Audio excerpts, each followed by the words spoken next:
Well, to climate change now, the annual emissions of carbon dioxide and other gases must drop 40 to 70% by 2050 to keep the global temperature rise below the 2 degrees Celsius. This is contained in an Intergovernmental Panel report on climate change, IPCC, released in Berlin on Sunday. The Nigerian government has been advised to empower the department in charge of climate change in order to meet the challenges rising temperature presents. Speaking on our Saturday morning program, Sunrise, experts say it is time Nigeria started looking at its survival strategies. The report clearly stated that there is now a road to low carbon economy. There is now a road to renewable energy, which means less of coal, less of fossil oil, which means our oil. 80% or 90% of our revenue comes from oil. We are going to be affected by oil, by this thing.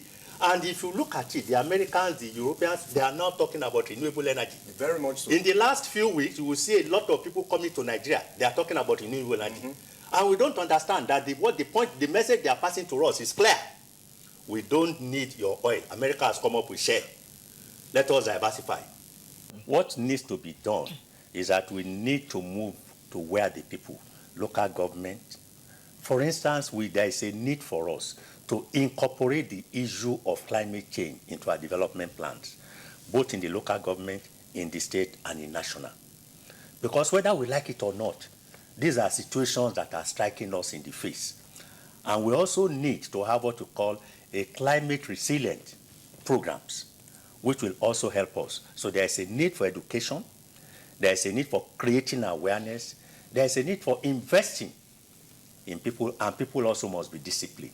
There is a very strong initiative, and one of the recommendations from the panel is that we should go very, very rapidly, very aggressively into forest protection, particularly the tropical rainforest with its multi-layered canopy, which is the lungs of the earth, which the Almighty God, our wonderful Creator, has given us out of His benevolence, knowing that we require oxygen so desperately. It is quite a very important resource. We can't survive without it for 10 minutes. So, so one of the first things we need to do is just take our forest protection very, very seriously. We should go back to at least 25% forest cover. Right now, we're down to about 5 or 6% forest cover.